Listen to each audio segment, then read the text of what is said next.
నటభూషణ శోభన్ బాబు కొన్ని సంవత్సరాలు నెంబర్ 1గా రాణించారని మీకు తెలుసా? ఆ వివరాలు తెలుసుకోవాలంటే ఈ వీడియోను పూర్తిగా చూడండి.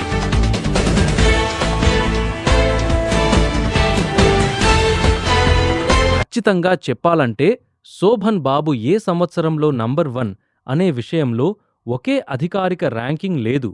అయితే ఆయన సినిమాల విజయాలు, అవార్డులు, 100 రోజుల రికార్డులు, ప్రేక్షకాదరణ వంటి ఆధారాలను కలిపి చూస్తే 1974 నుంచి 1979 మధ్య, ముఖ్యంగా 1975-76 కాలం శోభన్ బాబు నంబర్ 1 స్థాయికి చేరిన అత్యంత బలమైన దశ అని చెప్పవచ్చు. నటభూషణ శోభన్ బాబు తెలుగు సినీ చరిత్రలో ఒక ప్రత్యేకమైన అధ్యాయం. కానీ ఒక ప్రశ్న మాత్రం ఇప్పటికీ ఆసక్తికరంగానే ఉంటుంది. శోభన్ బాబు ఏ టైంలో తెలుగు సినిమా నంబర్ 1 హీరోగా నిలిచారు?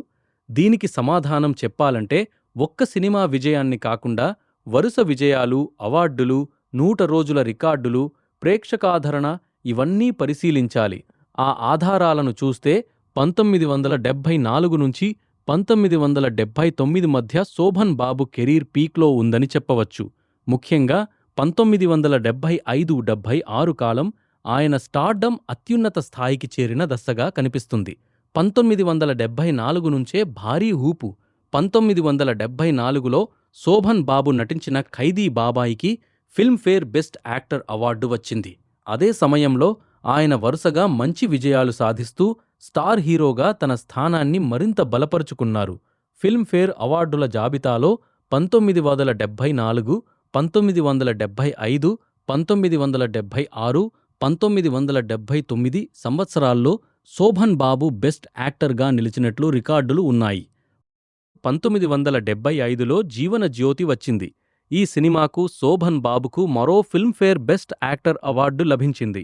అంతేకాదు ఆ సినిమా 2 నంది అవార్డులు కూడా గెలుచుకుంది. అదే సంవత్సరంలో జేబు దొంగ, బాబు, జీవన జ్యోతి వంటి విజయాలతో శోభన్ బాబు మార్కెట్ మరింత బలపడింది. కానీ 1975 చివర్లో వచ్చిన సోగ్గాడు ఆయన స్టార్డమ్ను మరో స్థాయికి తీసుకెళ్ళింది. సోగ్గాడు శోభన్ బాబు స్టార్డమ్కు మైలురాయి. 1975 డిసెంబర్ 19న విడుదలైన సోగ్గాడు సంచలన విజయాన్ని సాధించింది. ఈ సినిమా 100 రోజులు నడిచిన ప్రత్యక్ష ప్రదర్శనలను అనేక కేంద్రాల్లో నమోదు చేసింది. విజయవాడ, గుంటూరు, నెల్లూరు, విశాఖపట్నం, రాజమండ్రి, హైదరాబాద్ వంటి కేంద్రాల్లో 100 రోజులకు పైగా ప్రదర్శితమైంది. ఇంకా ముఖ్యమైన విషయం ఏమిటంటే సోగ్గాడు విజయాన్ని విశ్లేషించిన సమకాలీన సినీ రికార్డు కథనాలు ఆ సినిమా విజయానికి ప్రధాన కారణాల్లో శోభన్ బాబు స్టార్ ఇమేజ్, ఆయన నటన కీలకమని పేర్కొంటున్నాయి. ఇదే సమయంలో శోభన్ బాబుకు 1976 ఫిల్మ్ఫేర్ బెస్ట్ యాక్టర్ అవార్డు కూడా లభించింది. మరి 1976లో పరిస్థితి? 1976లో కూడా శోభన్ బాబు వరుసగా సినిమాను చేశారు. ఆయన నటించిన పిచ్చిమారాజు, ఇద్దరూ ఇద్దరే, ప్రేమబంధం, రాజా తదితర సినిమాలు ప్రేక్షకుల ముందుకు వచ్చాయి.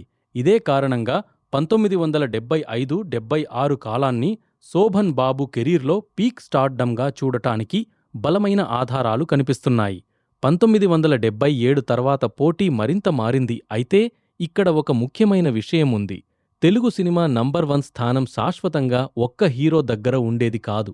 1977లో అడవి రాముడు వంటి విజయాలతో ఎన్టీఆర్ మళ్లీ భారీ స్థాయిలో ఆధిపత్యాన్ని సాధించారు. కాబట్టి 1971 నుంచి 1977 వరకు శోభన్ బాబే నంబర్ 1 అని ఖచ్చితమైన అధికారిక వాస్తవంగా చెప్పడం కంటే 1970ల మధ్యలో, ముఖ్యంగా 1974-76 మధ్య శోభన్ బాబు నంబర్ 1 స్థాయి స్టార్గా ఎదిగారు అని చెప్పడం ఆధారాలకు దగ్గరగా ఉంటుంది. 1979లో కూడా శోభన్ బాబు జోరు తగ్గలేదు. 1979లో వచ్చిన కార్తీక దీపం ఆయనకు మరో ఫిల్మ్ఫేర్ బెస్ట్ యాక్టర్ అవార్డును తెచ్చింది. అదే సంవత్సరంలో గోరింటాకు వంటి సినిమాలు కూడా మంచి ప్రదర్శన ఇచ్చాయి. హైదరాబాద్లో శోభన్ బాబు సినిమాల 100 రోజుల ప్రదర్శనల జాబితాలో 1979లో కార్తీక దీపం 93 రోజులు, గోరింటాకు 106 రోజులు నమోదైనట్లు రికార్డు ఉంది. చివరి మాట అందుకే శోభన్ బాబు నంబర్ 1గా ఎప్పుడు నిలిచారు? దానికి నా విశ్లేషణాత్మక సమాధానం 1974లో ఆయన స్టార్డమ్ నంబర్ 1 రేసులోకి బలంగా వచ్చింది. 1975లో జీవన జ్యోతి, సోగ్గాడు విజయాలతో ఆయన స్థాయి అత్యున్నతానికి చేరింది.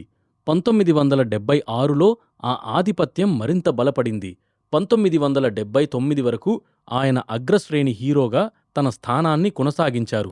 అంటే 1975-76 నటభూషణ శోభన్ బాబు స్టార్డమ్ పీక్లో ఉన్న అత్యంత కీలక కాలం.